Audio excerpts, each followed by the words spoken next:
Gallups. That's me, your host, Brandon Big B, in the house. Brandon, always great to have you in studio. Always my pleasure to be here. I love being able to sit in this chair with you. Me as well. We've got a great second hour for you. Joey Wallace, our world-famous producer, pushing the buttons, turning the knobs, and making Brandon and me look good on the radio. Woo, tough job. Woo, I'm telling you. But listen, as we've been promised, we've got a powerhouse second hour.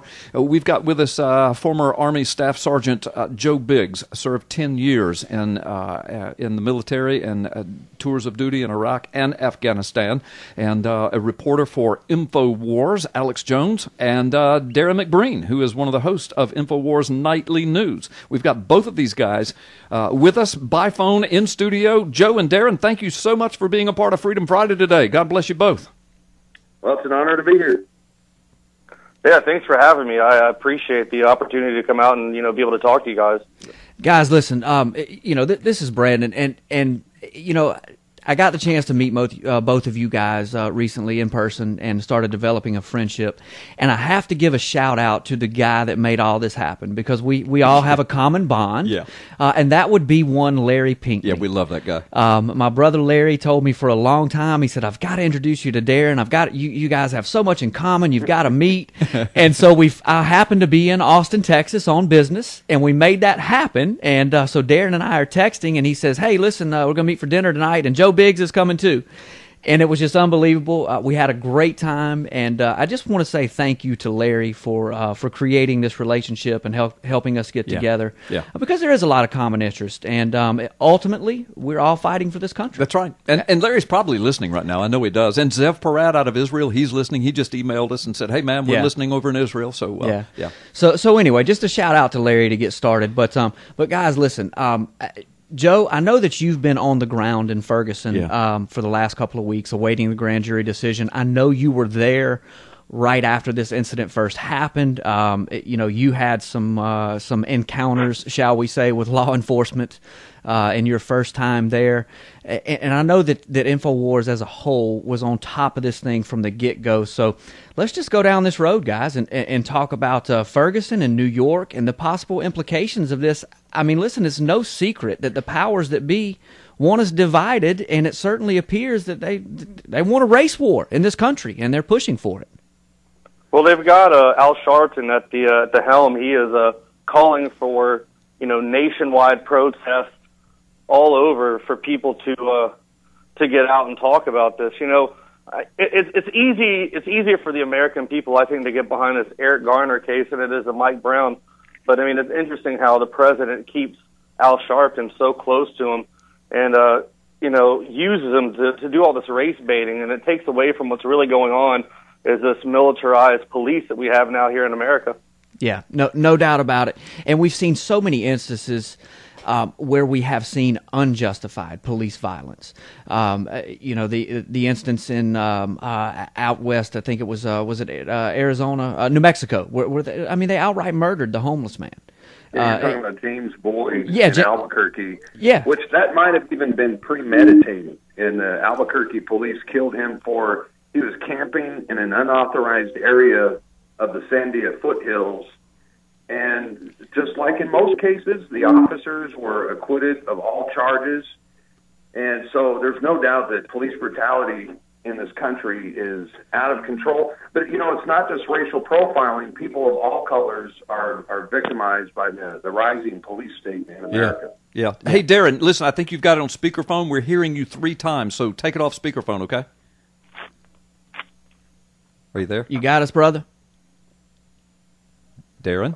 All right. Well, I don't have it on speaker, but it might be because Joe Biggs is in the same room. Have you guys ever been on radio before? Have y'all ever done this before? I mean, work with me. Work with me here, okay? Work with me. He walked in here to grab some notes or something. I don't know. No. Tell him to get out of the room. He was cribbing on your notes, wasn't he, man? Too much. Yeah. But no, Darrin, you're right. Is that this doesn't have to be a black-white issue. Because the gentleman we were just talking about, James Boyd, that's a white man, and I'm thinking of of another case that Kelly we saw. Thomas. Kelly Thomas, a white guy. They beat him to death. Yeah, that was Fullerton. His last words. Now, am I sounding better? Or this? No, that's even worse. No, you're getting worse, brother. What are you doing? I don't know. There, you just got it right. Whatever you did, stay there. Yeah. You know what? We're next to a computer. Maybe that's it. Maybe. Now it got bad again. I don't know. Wow. Joe. Good gracious. Now you just started in radio, right? You've just started your career in radio? Hey, let me go into a soundproof room. Yeah, because it's getting worse, brother. I'm telling you. Well, maybe we'll work it out. Yeah, okay. Because really... Yeah, everything, like, from what happened in Ferguson in August up until now has just been a huge shift in how everything's have happened. You know, in August, there was a lot of police brutality. This time you had, you know, it was interesting how they waited so long to release this information. There were leaks, and it seems like a lot of these leaks to the public were on purpose to help, you know, incite violence. And then the dragging people along the last few weeks here saying, oh, we're going to release the information on the indictment pretty soon. And then they just kept dragging people along. And all that did was give people more time to build that hate, to get angry, to be frustrated, you know. So when the indictment came out, we knew the decision at 1 o'clock in the afternoon. And these guys decided to release that information at 8 o'clock Central at night. Yeah. And it just seems so purposeful how they did that. Yes. Because they know the people that come out at night. You have the protesters, and then you have the hoodlums who want to go out and ransack the town, burn buildings, and that crazy. That wouldn't have happened at 1 o'clock in the afternoon if they would have did that. Yeah. Instead, they waited late at night, and it just seems like a purposeful move by them. Yeah, and Joe, listen, and on top of that, the man from nowhere, the man of lawlessness, he comes to the beach right after the grand jury announces. And by the way, guys, I was a cop.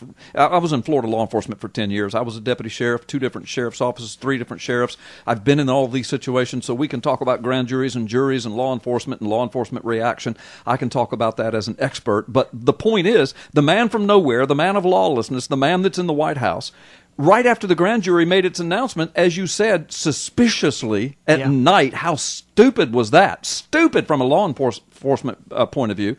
The man from nowhere says, well, now look, we know violence is inevitable, and it'll make for good television, but I'm begging you to be peaceful. I mean, what a mixed message. I mean, he gave the code words, guys. And then later he says it's justifiable. But then also, they had 2,200 National Guard on standby. Well, my question is, where were they on standby at? Because they sure were not in front of the police station and the fire department in Ferguson and South Florissant, and they sure were not in West Florissant, right there where the buildings were burned down to the ground. Yeah. You know, the firefighters were out there struggling to live because these, you know, rioters, whatever you want to call them, were shooting guns randomly in different directions, and you could hear some of them. It sounded like hitting the fire truck, and I was sitting there with Jakari Jackson behind there, and these guys, you could see the looks on their face, the tears in their eyes, because all they wanted to do was save a business that helps the community out. Yeah. And they weren't able to do it because they had no protection. And that's another thing I had, you know, a question for the governor. You know, why would you bring 2,200 National Guard, put boots on ground in Ferguson somewhere? I never saw them, except for like maybe 5 or 10 guarding media. But why would you not use those guys at your disposal and help de-escalate the situation? Instead, it was the same thing like back in August. We saw the police stand down. There was no protection for the fire department this time. There was no protection for a lot of people out there, and they were allowed to just burn Ferguson to the ground. Yeah, and you know it's interesting, Joe, because what you and I know is that there was protection that came there through the resources of oath keepers, of private citizens, private individuals that stepped up and said the government won't do its job. We are going to, at no charge, protect these people. And then what happened to them, Joe? Tell people what happened. They demonize them, and they're calling them terrorists. That's one thing that I literally have not... I haven't been able to sleep since I've been back, especially after hearing all these articles where people are going up and calling them terrorists, or the police are coming up to them and telling them they need to get out of there. Well, you know, sometimes American citizens have to stand up and say, you know what, you guys aren't doing your job. I've got to step in and help protect these citizens because, you know what, the police out there have not been doing that. So I don't see why there's a problem with these oath keepers to come out here and actually take a stand without any kind of pay and do the right thing and help protect businesses. Because you know what? There's good people who live in Ferguson, and they work their entire lives to save up and start a business to help contribute back into the community, and they're not allowed to do that when there's a stand down and they have National Guard on ground, but they're not being put in the area where they need to be. Yeah. That was just mind blowing. Yeah, that's yeah. I'm sorry, brilliantly stated, Joe. Listen, Darrin, can you weigh in now for a few moments? Well, let's give it a shot. Hopefully it sounds better in the room, I think. But I thought it was interesting that United States Attorney General Eric Holder, he announced publicly that in the coming days, the Justice Department is going to end racial profiling once and for all. Yeah. And I can only speculate. I mean, what the heck is that going to mean? So there's an announcement, and Obama's got he's got some police officials and community organizers. I imagine it'll be Al Sharpton. Yeah. Who knows what they're going to release? Yeah. Either today or early next week. Yeah, racial profiling. Yeah, that's going to be amazing to watch that. Listen, guys, we've got to take a break. You guys know my guest this afternoon is Joe Biggs, former Army Staff Sergeant, 10 years in the military, served in Iraq and Afghanistan, and is a reporter for InfoWars with Alex Jones. And Darrin McBreen, also a reporter for InfoWars and one of the hosts of InfoWars Nightly News. Now, we've been going at it for 30 minutes, and we're going to have the whole last portion of this show with these guys as well. But Joe, listen, I guess Darrin. No, here he's calling in. I was going to trash him. I was going to say I guess he got mad and slammed the phone down. But what he did, we made him get off that stinking cell phone he had and told him to get a hardline phone. You think this guy knows how to do radio, Joe? I think we got him back in good now. Joey Wallace just gave us the thumbs up in here. Well, I had one interesting thing I wanted to go to really quick after we went from break. How you guys were talking about the racial profiling. Yeah. And there's an interesting thing that happens with the mainstream media. You never say that an 18-year-old man was killed by a police officer. They say that, the 18-year-old Michael Brown black guy was killed by Darrin Wilson, the 25-year-old or 27-year-old white cop. Yes. And they always, Darrin, and they always say, 18-year-old Michael Brown, unarmed, was shot. And they failed to mention that he was trying to arm himself with the police officer's gun. Yes, exactly. But go ahead. I'm sorry. I jumped in. Go ahead. But they keep talking about how they want to end this racial profiling, but they're not helping whatsoever when every time you introduce somebody, it's the white guy, it's the black guy, it's the brown guy. Yeah. So that's just something that needs to stop if we want to really end a lot of this racial profiling as well. I mean, everyone wants to be equal, so we should always be introduced as, so-and-so and what they do, not the color of their skin, because all that does is help stir up more tension. Yeah, no doubt. And Joe, we know that the media is complicit in this. I'm sorry, Darrin. Go ahead, brother. The mainstream media portrays everything. And Michael Brown, in my opinion, and Biggs, you were saying this earlier, he's about the worst poster child they possibly could have picked as far as police brutality goes. Yeah. I mean, the guy is just, he robbed a store. And it looks like that he indeed punched Officer Darrin Wilson in the face, and there was this confrontation. He tried to grab the gun. But on the other hand, Eric Garner, that's a much better, I think, example of the police brutality that we're facing today. Well, let me tell you both, as a former cop, it might be, however, think of this. Here's the bottom line. I want you guys to know. I was a deputy sheriff, as I said, 2 different sheriff's offices under 3 different sheriffs, spent over 10 years in law enforcement. Here's the deal. The fellow, Eric Garner, he committed a felony. Now, I know people are saying, wait a minute, he was just trying to sell cigarettes. Hey, listen, resisting arrest with violence. He was given a lawful command, a lawful order. He was placed under lawful arrest. He began flailing around, refusing to be touched, refusing to be arrested, refusing to succumb to the lawful order. Every law from the Constitution on down gives those officers the right at that point to begin to take him down, to put him under arrest. There was a black sergeant woman at the scene supervising the entire matter. So in the process of taking him down, which they had every legal right to do, none of those officers said, hey, let's murder this guy. Let's kill this thug. Nobody said that. Nobody even thought that. At the same time, I don't think people are going to be too sympathetic with the officers right now. For one, it's really, so what, he's selling cigarettes. It seems pretty aggressive, for selling cigarettes to throw him on the ground. But that's not why they threw him on the ground. I can't breathe. Yeah, I can't breathe. But here's the thing. And the more times he says that, so I'm just saying, from people's perspective, I know. A lot of people say, anytime a cop tells you just got to submit, obey, stand down immediately. But I think that the fact that he's yelling for his life, a lot of people are extremely angry about that. Well, the media is really whipping that into a frenzy, but the bottom line is, and listen, I want to be fair and balanced about it, but the bottom line is they responded to a call at the request of numerous citizens in the area. They didn't just show up and start messing with a guy. They were responding to a call from numerous citizens. And then once you resist arrest and start flailing at an officer, that's a felony. And then you're going down. You're going to be taken down and handcuffed. And so you got a guy with heart problems and high blood pressure and asthma and obesely overweight, and you got 4 officers trying to cuff him, and he's still fighting them. Something bad's going to happen. Well, and I think to Darrin's point, though, one thing that doesn't make this Garner situation very easy to swallow is other cases that we've seen, not necessarily in New York, but like we talked about, like the Kelly Thomas case and the Boyd case, where we have seen listen, we have recordings of the deputy in the Boyd case saying he's going to kill the guy before he does it. Right. That's different. The Kelly Thomas case, the kid, he's a mentally challenged kid on the ground screaming for his daddy. Listen, I've watched videos. I've watched these beheading videos and all this stuff. That Kelly Thomas video is one of the toughest things I've ever tried to watch. That was really tough for me because I have a son around the same age. So do I. But see, I think everybody's really getting angry with the police because of the rise of the police state. Yes. You have these unconstitutional checkpoints.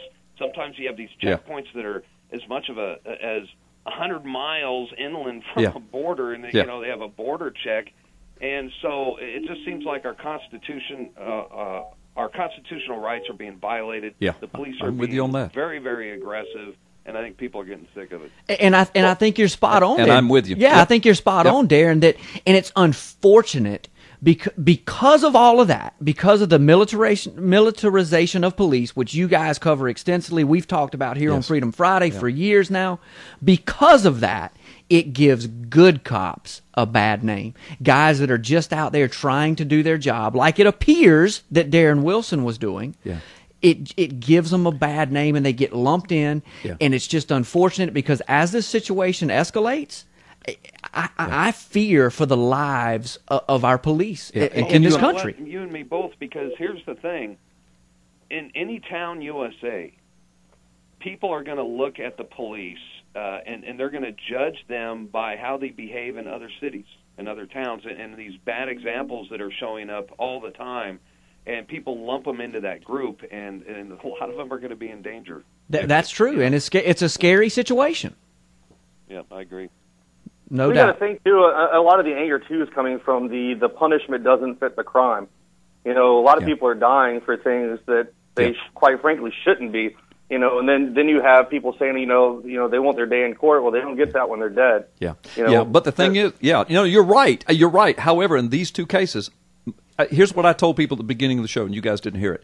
Go up to any officer on the street, hit him in the face, try to take his gun. You're going to be in a world of hurt, and you might even die.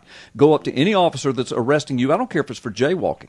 And then he says, listen, I've got to put you under arrest. And you start flailing and pushing and saying, no, you're not going to touch me. No, I'm not going with you today. You're going to be in a world of hurt. So in both of these cases, the guys brought it on themselves. Not their death, but they brought this scenario that caused their death upon themselves. Yeah, I understand that completely. You just got to, there's just a lot of angry people out there. Yes. Then you got to step back and go, what are people angry about? Oh, our government's failing. Our president is destroying our country. Yeah. There's a lot of people out there with a lot of pent-up anger, and they use these situations as a way to release the hate that they've had built up over the years. Yeah. And, a lot of these people that go out and riot, they don't care about the actual situation at hand. No. They just want to go out and burn some buildings You're down right. because they're fed up with everything that's going on. Does it remind you of the Occupy movement?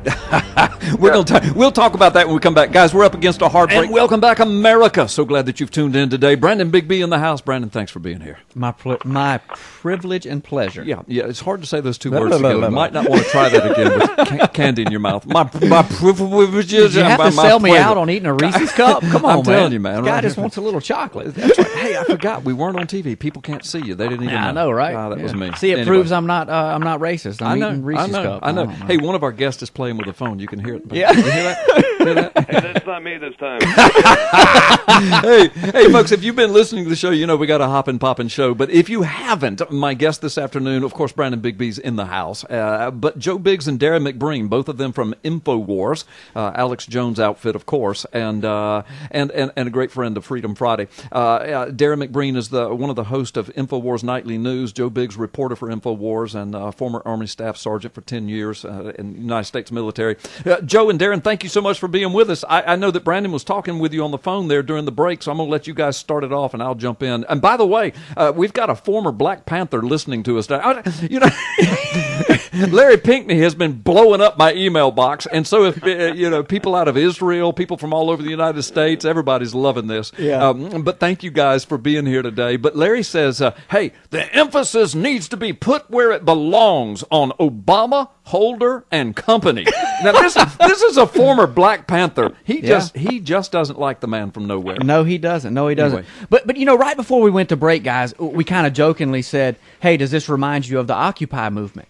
And it's amazing. I think that's a good comparison because the Occupy movement we know was eventually provocateured and all staged and set up by the government. Yeah. And look what's going on here. Yep. Listen, I'm all for people demonstrating and for people taking to the streets in a peaceful and organized manner to prove their point. I think that we should be doing that more often. Thank you. To get our points across. But look at what's happened. We see these situations get taken over by the government, and immediately the violence is incited and is stirred up. And if you and I got on TV, any of us got on TV or radio and said the things that Sharpton and Holder and Obama are saying, we would be in federal prison tomorrow.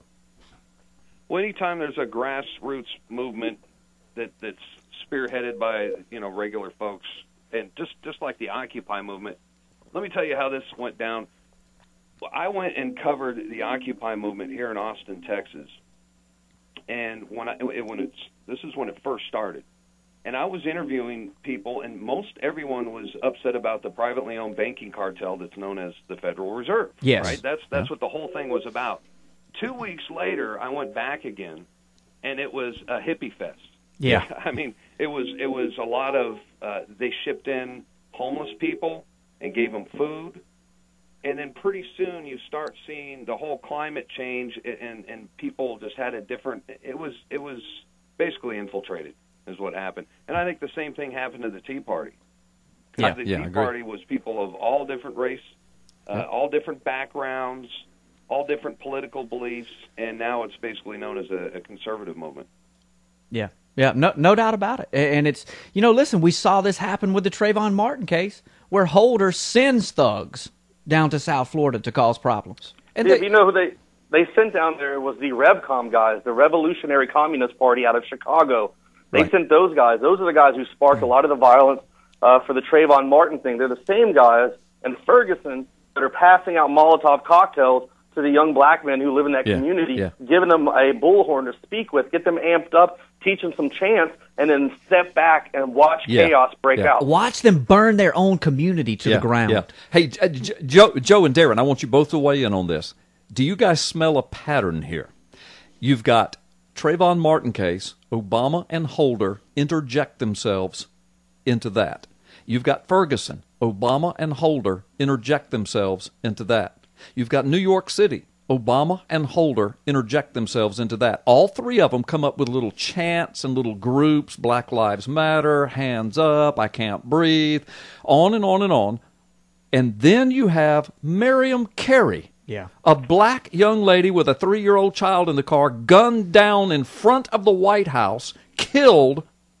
And then they're given congressional medals of honor. That's not what it was, a congressional recognition.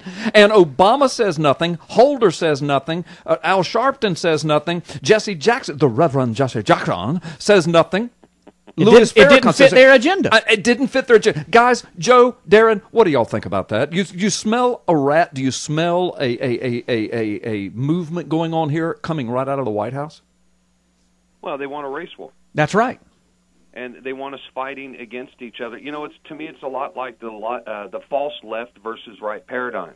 Conservatives versus Thank you. Liberals, and MSNBC versus Fox News. They have us fighting against each other in that realm, and I think that the race war is even more of an effective tool for them.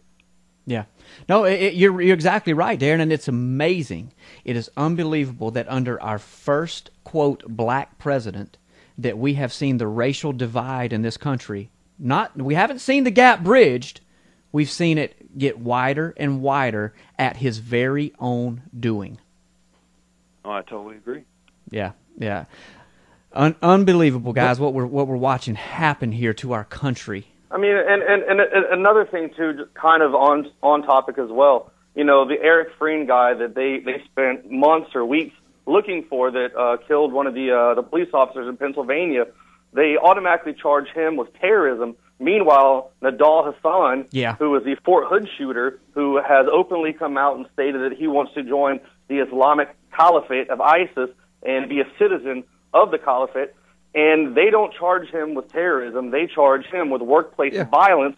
13 U.S. soldiers lost their lives and 30 were injured. So it seems like, I'm surprised that Obama hasn't just come out and said that he is Muslim in some kind of way. Yeah, and the Fort Hood guy, he was shouting Allahu Akbar while he's killing everybody, but he's not a terrorist. But the guy that they chased through the forest, he is. Yeah. Brilliant, and they brilliant spent point. millions of dollars looking for this man. They even locked down neighborhoods and didn't allow people to leave their homes for 24-hour periods. Yeah. You know, that is mind-blowing. But this guy is openly giving out statements saying, hey, I support terrorism. I want to be part of ISIS. And nothing's done. They don't charge him with terrorism charges. That's one thing that it rips me apart to know that they're going to sit back. There's no huge outcry from the White House. Yeah. There's nothing being done whatsoever. Well, how can there be an outcry from the White House when Muslim Brotherhood operatives are working in the White House? Yeah, absolutely. And La Raza. Yeah, and La Raza. And then listen, when we're funding the very groups that we're supposedly fighting in the Middle East. When you know, you can't come out and claim that someone is a terrorist because they do something in the name of Islam when we're constantly supporting and propping up and funding these very same groups in the Middle East to upset the Middle East. I mean, how many times are we going to accidentally drop weapons, ammunition, and food into the hands of ISIS? You know, being in the military for as long as I was, I know a lot of Air Force pilots, and you know what? I know they take pride in their job, and they're really good at what they do, and they take pride at hitting their marks. So I don't see them accidentally or mistakenly dropping, you know, these crates into the enemy's hands. That's a purposeful thing. Well, that is something that they were told to do, a command to follow, and it is being done on purpose. They certainly didn't accidentally drop them in Benghazi.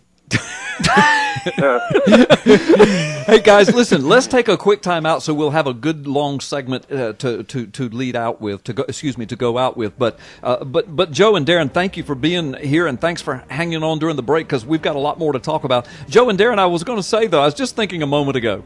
What do you think the White House thinks about this show today? I mean, listen, I've got a friend that works in and out of the White House. He's in there a lot, and he told me he knows for a fact that there are 5 people that are on the P.P. Simmons News and Ministry Network, which I founded, and that are on there almost every day looking at the stuff we're producing. They know about Freedom Friday. They certainly know about Alex Jones and InfoWars and Darrin and Joe. Now, here's Brandon Bigby, Carl Gallups, Freedom Friday, P.P. Simmons, InfoWars, Darrin McBreen, and Joe Biggs on one show. Don't you imagine that blood pressure's kind of high in the White House right now? Well, I bet they wish we were all in one building so they could put their phones in. Do you think? I love it. Hey, God bless you guys. We're going to take a quick time out. Welcome back, America. So glad that you're with us. And Big B, I'm simply honored that you're here as well. Well, it is my honor to be here. See, I didn't try to use all those big words together like you did. Choked all over yourself. I learned my lesson too, brother. I'm telling you. And I'm simply honored that Joe Biggs and Darrin McBreen are with us, both of them from InfoWars. Make sure you give Alex Jones our regards. We appreciate the work that all you guys do. And anyway, let me hush because I know Brandon wants to lead in with something pretty big. Yeah, no doubt. Joe, listen, I know that you have a video that you've just put out in the last couple of days that's going viral right now, and it has to do with Facebook and their new user agreement terms and services. I'm not a big Facebook guy, so I haven't paid a lot of attention to this, but a good friend of mine I know watched your video and called me immediately and told me about it. So what's the deal, man? Are we signing our lives away to Facebook here? Sadly, you're signing your lives away to a lot of people, not just Facebook. Facebook has essentially become a backdoor for these alphabet agencies. Every time that we use Facebook, it's even in the terms and services now that they share our information with third parties, and these third parties can be DARPA, different places like that, DEA, ATF. You post pictures about guns, they target you, they red light you. But this is an interesting thing. January 1st, it'll be effective.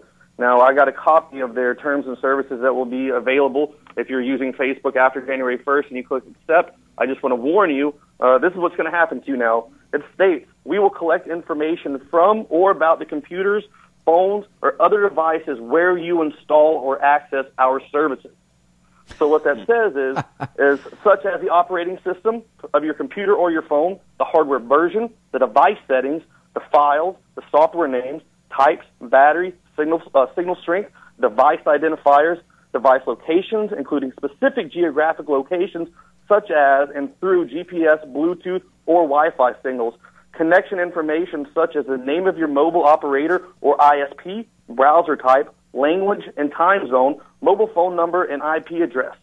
Now, what they're doing is this is a way for the government to backdoor and not, or to say that they're not infringing upon our rights or anything like that. So what they do is they go in and they're under the third-party people, so they have full access now. When you download the Facebook app, and I have it on my phone, and I told people I'm not going to encourage people to delete Facebook and then myself to not do it. I'm going to use it until the end of the month, and then right before the 1st, I will delete it. Because what you're going to sign away is everything on your phone. Any secrets that you think you might have, any private messages, pictures, files, anything that's on your iPad, your Samsung device, and then your computer as well. There's a lot of people that have a lot of sensitive data on their devices. You use that, you accept those terms, you are giving away all your information, your locations, what you're doing, who you're talking to.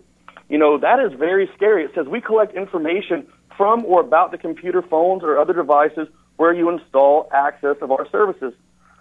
So this is something that has to stop. It says we collect information when you visit or use our third-party website. So other third-party websites are the advertising things that you see on the right-hand side of your Facebook page. You click on that, you're now giving them all your information as well. It says it says we receive information about you and your activities. And here's the key part. It says on and off Facebook from the now third-party partners. I mean, is that not scary? That's very scary. And they just tell you that, and that covers their liability. Yeah. So in other words, if you get upset about it, they say, look, we told you what we were doing. And what they know is that 99% of people will not be as diligent as Joe Biggs was and to take the time to read that and then make an educated decision of, is this something I want to continue or not? Hey, Joe, real quick, what's the best way for people to find that video so that they can look at that and then share it with others? Yeah. Go to the Alex Jones channel. And it'll be on YouTube, and it'll be one of the third one. It says Facebook. It has Facebook as the first word in the title, and it's maybe 8 videos into there on that first page. It'll be very easy to follow. Like I said, it's already gotten over 50,000 views in less than 24 hours. Yeah, but good. Well, it needs 50 million by the end of the week. I mean, that's the thing, though. Is your life, your ability to, what they say, connect with friends, is that worth giving up everything you have? A lot of people I know will have credit card information saved on applications in their phone. Guess what? Everyone has that now after January 1st. If you really think that you need to use this Facebook, this is something people need to stop. I want to challenge all your listeners to just take the time, contact the people that you might have on Facebook, let them know, hey, this is what's going on. We need to stop using this. There's other ways to connect. Hey, Joe, since Go ahead, Darrin. That video out, I've noticed a lot of people on Facebook, because I'm a Facebook guy. I get on there a lot, and a lot of people are very upset about this, and they're opting out, and they're announcing it to everyone on their Facebook pages. And I got a Facebook story that I want to share with you guys. This was a couple of years ago. I was actually contacted by the so-called Facebook team, okay, and this was on my Facebook page, and I'm going to read to you what they wrote, all right? Because this just blew my mind.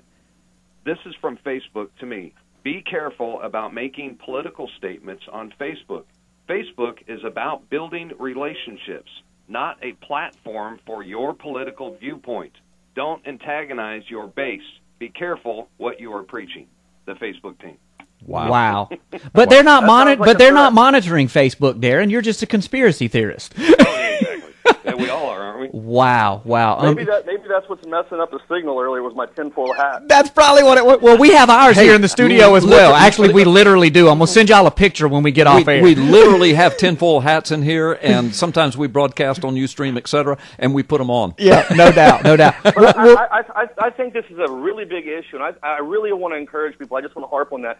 Talk to your friends. Be like, do you really think it's worth having this? Because, like I said, there's other ways to connect. There's different programs out there being created now. There's a program right now called MeWe. Their user terms and services are only 2 pages, and they're in bold print, and it's easy to read, and it states that they don't share your information with anybody like that. Yeah. So there's alternatives to Facebook. You just got to break away from those shackles. I mean, Facebook is almost like a prison for some people. They feel like they have to be on it nonstop. Yeah. I use it as a way to, when I first got it, when I was in the Army, when I was over in Iraq or Afghanistan, it was a way when I get off of a mission, I could go back and have a way to speak with family, friends who were wondering about how I was doing, if I was alive, things like that. But now it has just turned into this complete and total spy state. And I've got to say, you know what, Facebook, I don't need you anymore. Yeah. And come the first, you will be gone out of my life. Well, Joe Biggs, listen, I've been on your Facebook site, and woo-woo, you're in trouble. You got all kind of political stuff on there, brother. Woo-woo. You know what? My internet gets shut off almost weekly, and all my bills are up to date. Yeah. My service goes out. My phone will shut off. I know that there's people out there who watch what it is that we do, and quite frankly, to all of them listening right now, I'm flattered. Thanks. Yeah. Hey, y'all. I hope you guys learned something about what it is to be a patriot, what it is to be an American, what it means to love the Constitution and be there for it and speak the truth and get other people to wake up to what's really going on. Yeah. Well, thank you for that, Joe. And listen, I know that you understand that. I mean, you did 10 years of service to this country in the military, and you told me the story behind that and why you signed up and how.